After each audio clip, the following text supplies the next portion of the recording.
everyone, I'm Mark Grasse, and this is Podcast Mark, where I have friends, colleagues, and business professionals on to discuss personal development, professional development, and business development in that order. Today, I have a friend of mine that I actually made when I was the podcast host of Digital Marketer, and he's an AI wizard. He's been doing it for much longer than most people, and he's getting into the app side of it, which for me, I think the future of literally all content is applications. So I think you're in a good spot. So I have Tony Guarnaccia. He is actually, you have a ton of companies. Let's just go through that. What companies are you doing right now? Yeah, so really kind of focus on the intersection of two things. One, how do you grow your influence? And then two, how can you do it in a way that's efficient through AI? So really the intersection between influence and AI. And the reason why is I think there's an interesting connection there. So I believe as AI becomes more ubiquitous, it's going to be more important to become influential, because the only differentiator when everything's getting commoditized because of AI is who are you are, what's your audience, what kind of impact do you have on that audience, and that really comes down to your influence.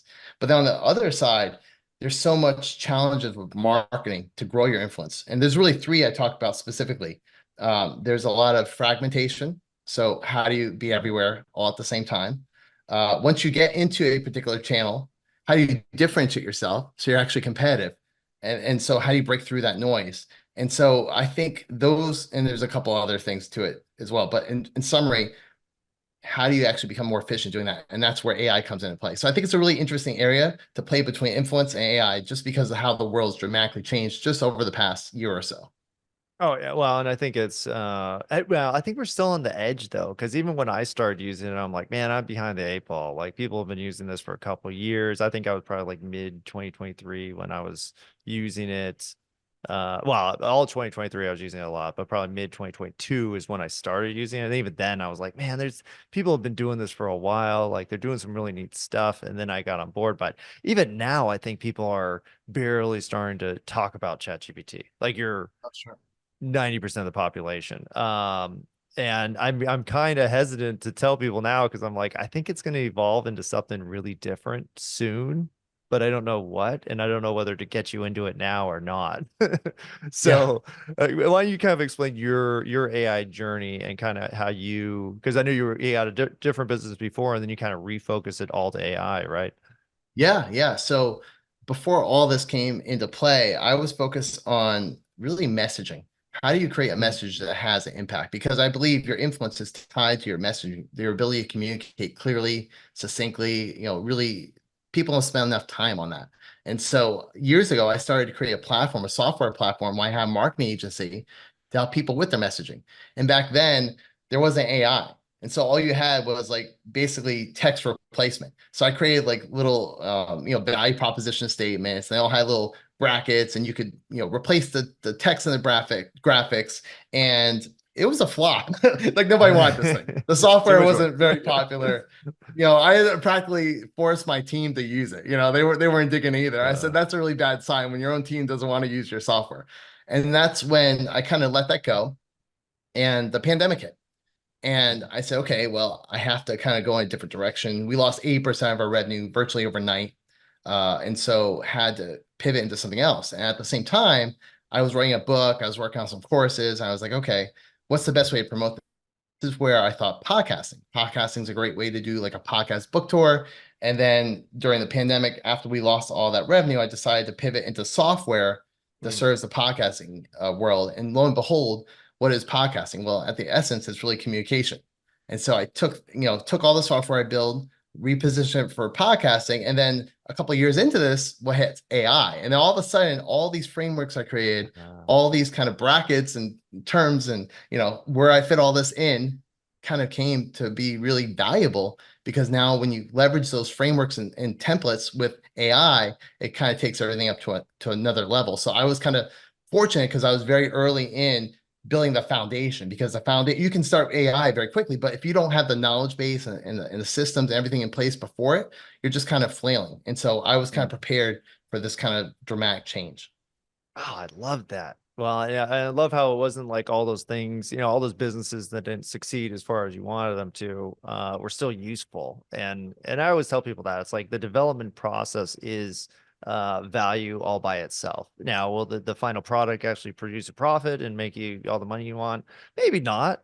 But if you're just using it as a stepping stone to gain that understanding, so you could take that when the technology is here, and that like your explanation is exactly what happened with me with AI, because I'm like, oh my gosh, I've been spending all my time building these databases of content, these lists of content with like standardized, terms to make it useful and findable, and now I'm like, oh my gosh, I could just plug it into AI, and all of a sudden all my stuff goes from being like, oh yeah, if you know how to look up the information, it's really useful, to you don't have to do anything. Like the whole thing is just done for you. And so I Yeah. think that's something that people new to AI need to understand. It's not a superpower. It's not like, okay, all of a sudden nuclear science because you could have some questions answered by AI. It's like, no, that's not anything. It's just like anything else. Like, yeah, you could go out there and kick the ball at a soccer game, but you're not playing, you know, you're not playing for the pros. No. Uh, and it's hard though, because especially with marketers, like you're coming up with a podcast solution that, what you showed me before, which is essentially all this stuff that I do, maybe like a 50-step process that I go through to produce an episode and get that information to the guests so they could share it and promote it. And that's, the cross promotion you want to do with podcasting. But now all you have to do is essentially load it into your thing, spits out all the details. It's all organized for the guest, and now it posts on time. Do you think something will be lost for the podcast creators, or do you think they'll just give us enough time to go focus on what they should be focused on, which is good content, good conversations? Yeah, I think anytime you incorporate systems, it doesn't, I think it's the difference between having a scarcity mindset and a kind of abundance mindset. And Mm, so if you're trying to defend what you have and you're like, oh my gosh, they're taking this, and this doesn't just apply to the stuff I'm creating, because there's a much bigger train coming down the track than little old me. You got AI, which is, and so you have to have the right mindset. I think if you say, okay, this can make me more efficient, it's actually gonna make me better. mm, Where can I spend that time in the best possible capability? And I would argue that enough people specific to podcasts aren't spending enough time planning. They're not spending enough time having great content, planning their guests. Who are they going to have on the show? Building relationships, that's probably the most valuable thing you can mm. possibly do in business. And so all the time that you could have been using trying to figure out some toggle on some buttons to do basically nothing, why not put that into what's actually going to drive success in your business? In my experience, it really comes down to relationships and really having an impact in what you're saying, which goes back to what I was saying before, your communication, how well you're communicating, what you're saying, all these things come into play. So invest your time there and automate as much as you can, because everyone else is. Your competition is not going to be sitting by. So the standards are kind of going higher and higher. So you have to keep pace.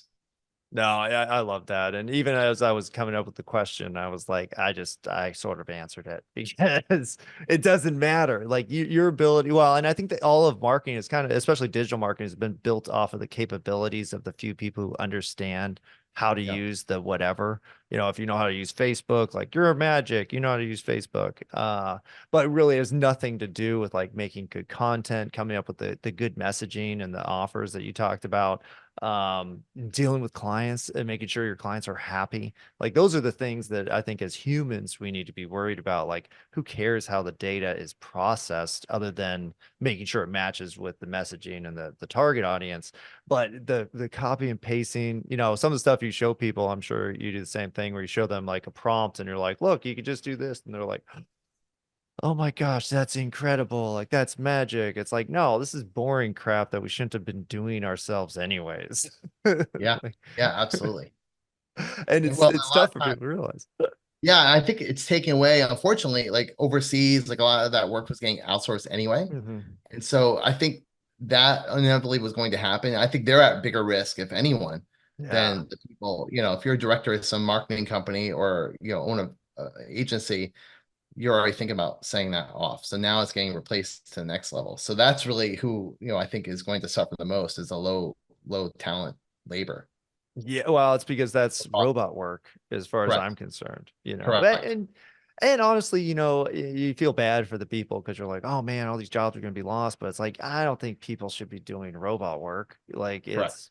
we don't like it. It's boring to us. It's not creative. It's not fun. It's just, button pushing. And at the end of the day, like we shouldn't be spending our time doing that. We way too dynamic for that. But with that said, I think it's going to be a tough pivot, even for me personally, because now yeah, I found that most of my objectives and my goals and my dreams really are based on like resource allocation, where I'm like, well, I have that app idea, but I know that would probably cost like $500,000 to develop. And is it really a market for that? Like, do I have to make this choice? And now it's kind of like, no, you could just develop the app you want. Like, just go for it. And you're like, Yeah. oh crap, I forgot how to dream. So how do you keep on, how do you reframe your mind to be like more about the relationship, like you were saying, in the customer journey and taking care of the customer versus like just getting the job done? Like, how do you open yourself up?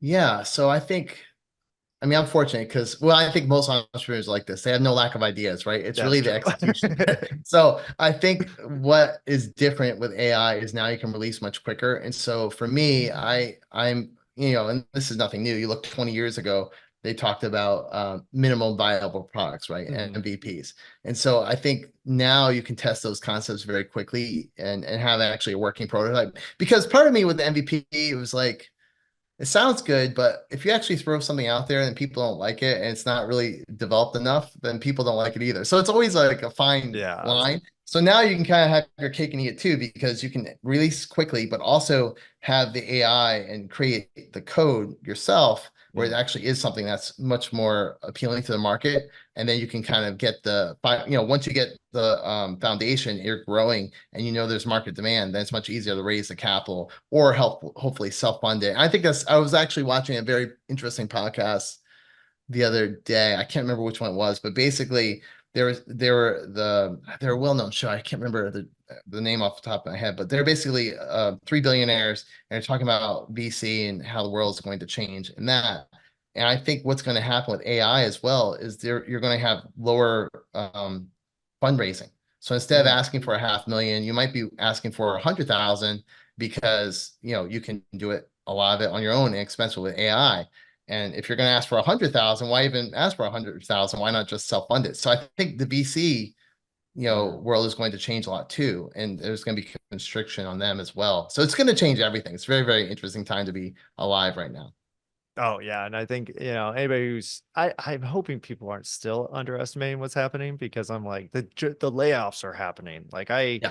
the basis of the book that I was trying to get done the beginning of last year, but everything kind of changed with AI, and I was like, I don't know if I want to release this. But the big part of it I call the succession, which is this transitional economy that's going to happen, where all these data entry and kind of you know anything that's office, unless you're an executive or a high level manager, will be largely unnecessary. Not just because of generative AI, but just imagine, how many accounting systems. Like, say I'm an accountant. I was actually the CFO of a startup when I just got out of college, and I was always looking for, how do I make these projections and how do I do all this stuff?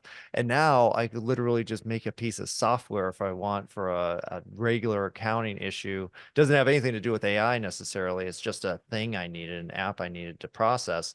And now something that I had to outsource to a bunch of people and have like three, interns working on every single day for a week, once a month. Now I'm just like, no, it's automated, it's done. And I think that's the transition. Well, even a kind of funny story. My wife, just as a side project, she just wanted to start like a sourdough bread company. And Mm. she's like, how do I know if this is profitable? How's this working? And so I literally went to ChatGPT. I said, you know, give me an average what my cost per unit of bread. Don't forget to include fixed costs of an oven and like what do you think it would cost for like labor, and just give me an average to tell me if this and like usually what I would think about, because I've done this stuff, I went to business school, learned all that, I would probably spend a couple hours Oh, in a yeah, spreadsheet figuring this easy. out. Now it's like less than a minute. So it's absolutely changing every industry. So accounting, all that, but even the planning, like now it's like it gave me a good enough answer. I didn't need a perfect answer Yeah. because he's just trying to get something off the ground. And as you get more needs, then maybe you get the higher level people. But for something very basic, it's much more efficient just to use that, and it's free. I love that too. And just using that instead of say the Google or whatever search engine and just being like, no, here's the exact answer you wanted for your situation. And essentially it's an average of everybody's answer online anyways. So you're getting the basic answer. But even that was, I mean, that's still brand new to people where I'm like, you don't have to search. This isn't a library. Like, why the heck would you look around for information if you have an obvious question? Like, just Right. provide the answer. And Yeah. so it's hard because I think it is revolutionary, but honestly, I thought this was what the internet was gonna be at the Yeah. start. Hey, I have a question, here's some answers, and here's the way to do it. Like, okay, that seems pretty basic. Like there's enough of us. Yeah. But you Absolutely. get the marketing involved in it. So let's talk about that because I think marketing is always my big question because it's you can't just have a good ad campaign. You can't just have a trick that you got SEO to work on your website where other people didn't. Like I think we're going to this kind of democratized opportunity of business, and it's going to have nothing to do with how much money you have per se, because I think any kind of paid advertising we're doing on the most part is going to be maybe a loss leader where it's like you're just trying to get the conversion and then the actual money comes with the long-term business. Um, but what's your take on that? I mean, do you think it's going to change drastically marketing since maybe SEO isn't going to be around, or do you think it's just going to be a variation of what we currently do? Yeah, I mean, absolutely. I think I've been around SEO for 25 years, sadly, getting older. But when it first came out, and I remember back in the day, I mean, it was pretty easy a game. You could create individual pages for the different search engines, even and keyword stuff and all this stuff. But even I would say roughly over a decade ago, Google started moving towards authority-based rankings. Mm. So based on who you are, I remember at one point I had to go into Google and put my ID in there, I think, and would verify I was who I said I Oh wow. was. And if you Google my name, you'll say, oh, author and all this stuff. But I think I forget the name of it. It's not interest graph, but they had a name for it. So basically, tying what you're saying to your authority and how you get Mm. authority. Well, this comes from your media mentions, comes from writing a book and all, which coincidentally is exactly where I'm positioning my company for the future with influence. So my Mm. take on this is there's going to be certain voices that are going to have outsized leverage in their communication and their influence and thereby their income and impact and everything else that comes from that. And so I'm going all in on media, PR, podcasting, guesting. That's why I create companies for it, not just because I thought it was a good niche, but I think that's where the world's going is you're going to have a few dominant voices and those are the ones that are going to have the most influence and even less. And that's been that way for a while, but now it's going to become even more accentuated because in a Mm. world of commoditization where everything's the same, the ones that are going to stand out are the ones that have that influence, which is why if you look at, gosh, you just had the Super Bowl, why is the Super Bowl so important? Because there's equally talented, you know, um, you know, uh, athletes that are in swimming and gymnastics and everything else. Nobody watches that, Mm. comparatively. The reason why is because they have the attention. So the value of the Super Bowl is really the value of the eyeballs coming to it, and those are the people that have the influence. It doesn't mean they're better athletes necessarily. It just means they have the attention, which is really it's a very scarce commodity. Oh yeah. Well, it's yeah, and lately I've been talking a lot about the familiarity. Like that's why we feel comfortable with a brand is because we're instinctually wired to look for familiar because it's safer. Like oh, Right. my environment didn't change. I'm okay right now. The environment changes. Like holy crap, what am I gonna do? And unless you establish what you're talking about, which is a volume of content and not just to generate influence, but I think the content itself, the fact that you spent any amount of time to organize your thoughts and put it into a blog, your database, your knowledge center. I call it my concept is called the organizational knowledge interface, and OKI, which is basically like all of the information from a company that drives a single AI that a customer can query. And now if you license all of that content that you essentially have, the only place to get it and get the answers using the generative answers using your AI is your home. And so Hmm. my theory is that it's exactly what you're talking about, where everybody's going to have to get into large scale media creation because the only way to get attention is to basically put yourself out there, put all of your information out there. And the more information you put, the better you could build this knowledge interface. And then it's just a battle of data, where a battle, not just data, because you could say the data you can manipulate data, but value of maybe valuable data, where it's like, okay, who has the most valuable information, and then that's the company that's going to get all the traffic and the attention and the community and all those other aspects. But it still comes back down to media, where I'm like, well, how do you build your interface? It's like, well, you write a list of your customers' top questions and you answer them, Yeah. and that's it. Yeah. Yeah, I think there's value in curation as well, because trusted voices, because you look at like ChatGPT, it's still hallucinates, and the data isn't always correct. So I think having media and that authority to actually give curated content, and that's where I think guesting and things like this is good, because just by being on the show, that's a tacit endorsement and vice versa. And so I think being more in those kind of circles is going to be more and more important as things progress. Oh, completely agree. And further with podcasting, podcasting isn't formulaic. Like, I didn't give you a list of questions. I didn't even tell you what we were going to talk about before you came on. So I think all of your answers could be seen as like the most genuine answers based on you, because you didn't have the time to vet them and research the answer and make sure I say everything right, because it's like, no, we're off the cuff, we're chatting. Tell me what you know. And I think that podcasting and any kind of live thing will probably be even more valuable, because they'll up the genuine, the genuine score. I'll have to come up with a name for that, but you can't fake it. No, no, no. Well, I think you're right too, because if you look at like where video's going, I mean, you can't even tell what's real nowadays. Yeah. So having live and well, and the other one too is in person. Like that's the even bigger. So I think you're going to see a lot more in-person events, especially. I mean, you're already seeing this because of the pandemic. Everyone was stuck, sick of being stuck at home. Lonely. But I think more and more live is going to be very, very critical as part of your strategy. Oh yeah. Well, and the faking too, because I generated using HeyGen. I have all these videos of me speaking different languages. And so I actually sent it to people who speak those languages and say, hey, how do I sound? And generally they're like, yeah, you sound like you speak the language. And I'm like, oh, good. But with that said, you won't be able to tell who speaks what language anymore. Yeah. Just imagine you take that HeyGen technology and apply it to Zoom, and now you could be speaking whatever language you want, and I could be speaking whatever language I want, and we both see each other speaking each other's languages. Like, Yeah. now you just blew up the ability to communicate with everybody in the world and have it make sense. And people don't really understand just how significant just that what I just said is, which is the translation side. I'm like, man, I've been working in translation since like the mid 2000s. That was the startup I was part of, was a communication company for teachers to parents that sent the message in the home language, which was really big in Southern California because there's so many, immigrants and just people who don't speak English.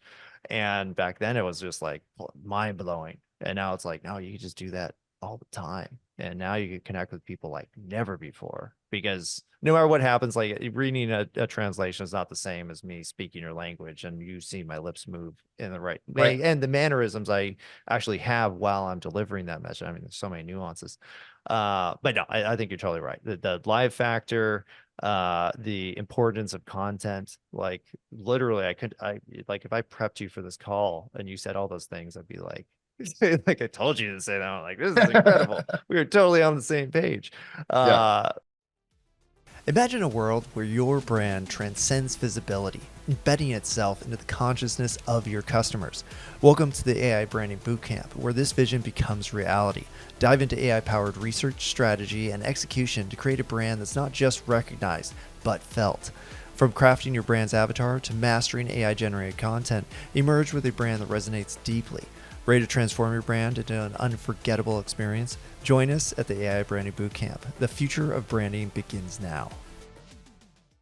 But that's awesome. So let's talk about podcasting specifically, because I know you focus there a lot. What's the attraction of, say, podcast content generation?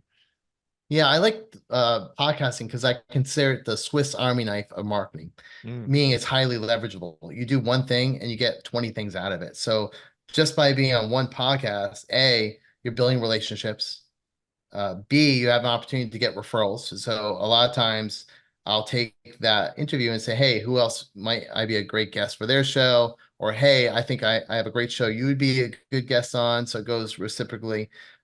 Then from there, you have content. So what kind of content? Well, you have all the formalities, formats. You have the audio, you have text-based. So that would be a blog, email, etc. You have graphics, so you can turn, like if I say something pithy, hopefully, then that can be a quote card. You have video, certainly for micro content. You can then take that your blog content and do search engine optimization, which I think still has somewhat of a role. And so you just do one thing, you get so many things out of it. I've been in marketing for a while, and I've not found another channel that is just as efficient and creates so much leverage. So that's really why I went all in podcasting, because and it's also more fun because it takes my challenge when I have my agency is I like to do all this stuff. I couldn't it's hard to have an agency that's focused, yet you like to do all this stuff.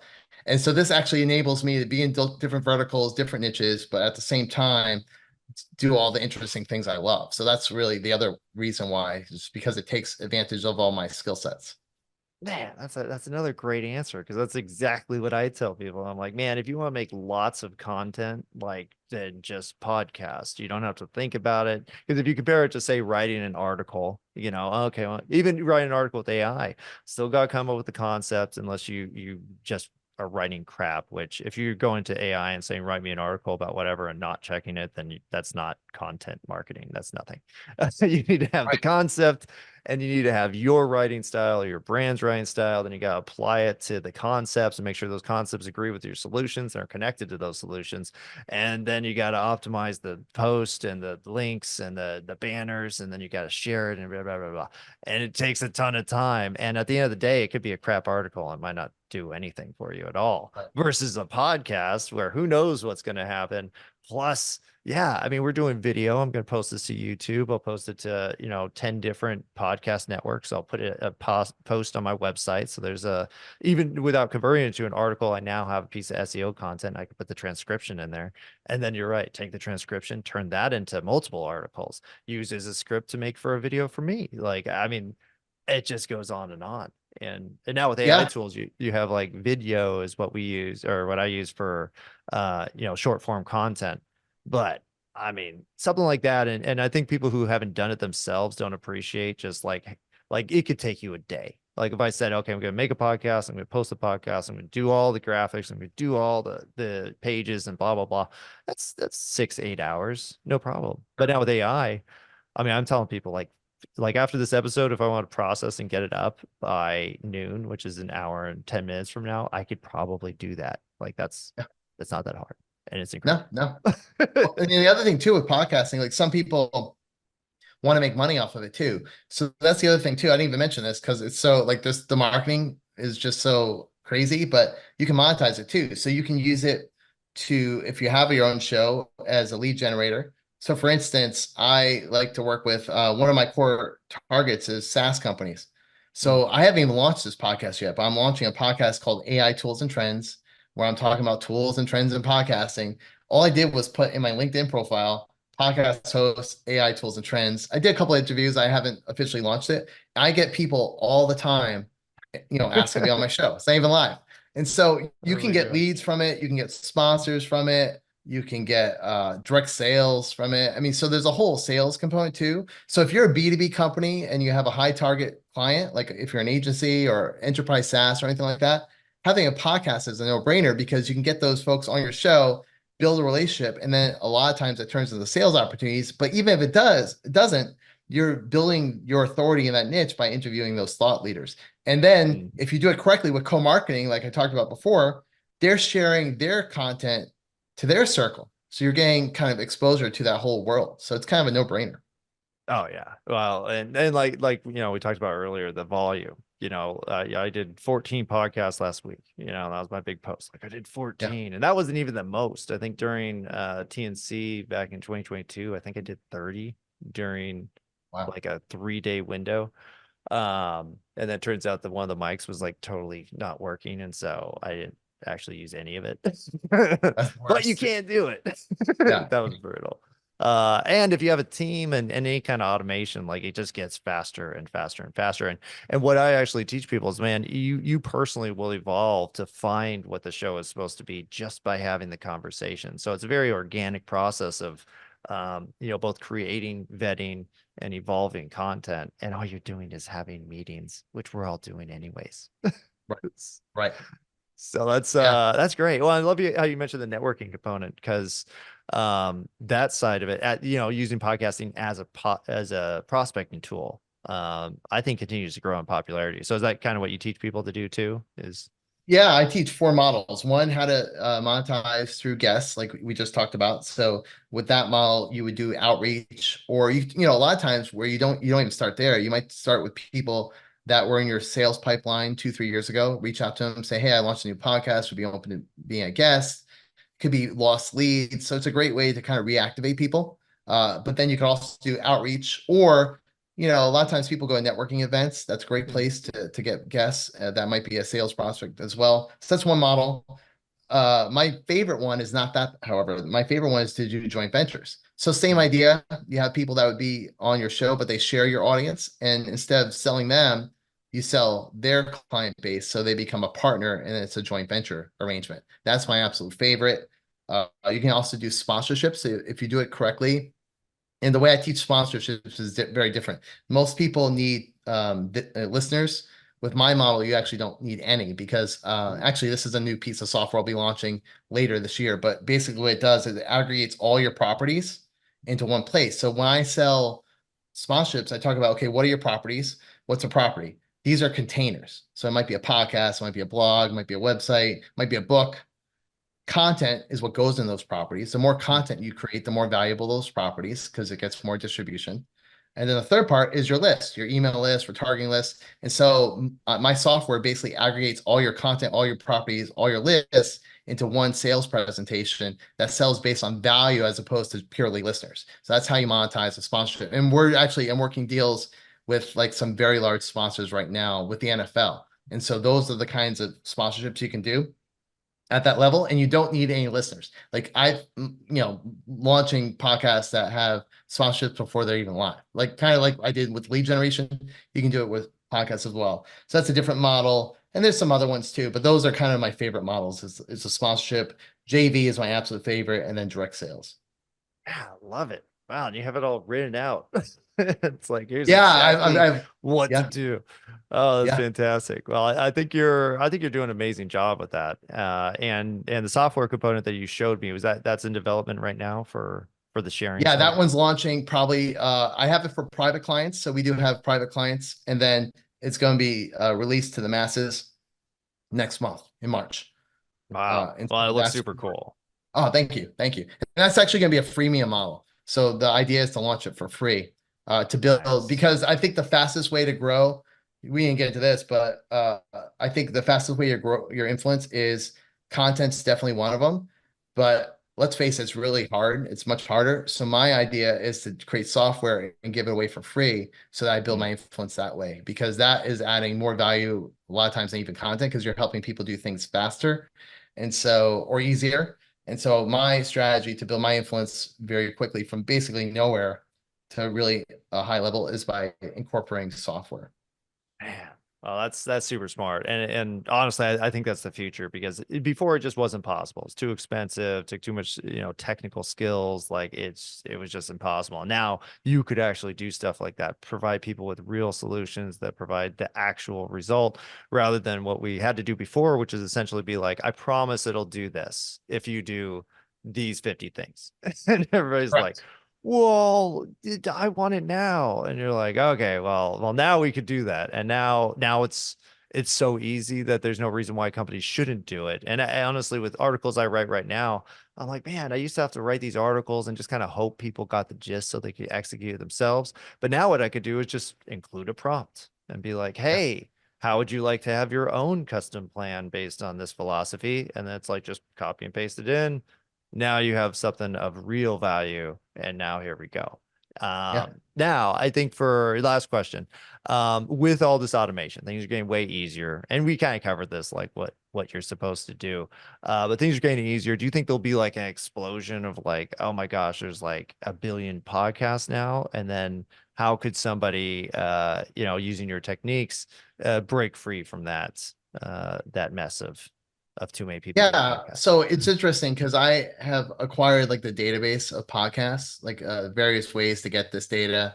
You can scrape the data, you get buy data. There's a bunch of ways to do it, but basically, I got the data and looked at it. And if you look at the different niches, so for instance, business, there's actually only a couple 100,000 active podcasts. And the reason why is unfortunately, and this is why my company exists, is to make podcasting profitable. And so the reason I want to make podcasting profitable is because there's tremendous churn in podcasting, meaning 85% of podcasts fail within the first season.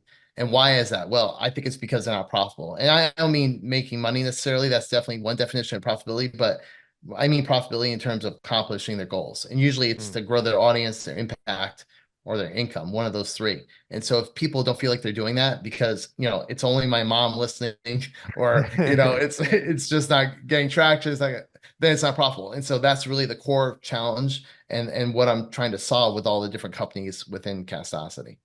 Oh, that's awesome. Well, I think that's an awesome goal. And I think you're right. I think it's just like small business. They always say, like, well, have fail in the first 3 years. I'm like, have fail in the first week. Like, what are you Yeah, talking about? Like, right. there's tons that just barely got off the ground and then just stopped. And podcasting is the same. And I always tell people, I'm like, well, just bust out the first, you want to say the first 100. But honestly, if somebody could just do 10, if you could do 10 before you launch, you're going to be Yeah. so much more likely to be successful. And you might not publish all of those because you might say like, well, that's actually crap. And now I understand what it means and what I want, what I enjoy doing with podcasting. Then you could start going and use all the money and time to automate the process. But until then, like freaking just pretend you're on a podcast and just record yourself on the cell phone and then listen to it and see if you would listen to that podcast. Problem solved. It's Yeah, exactly.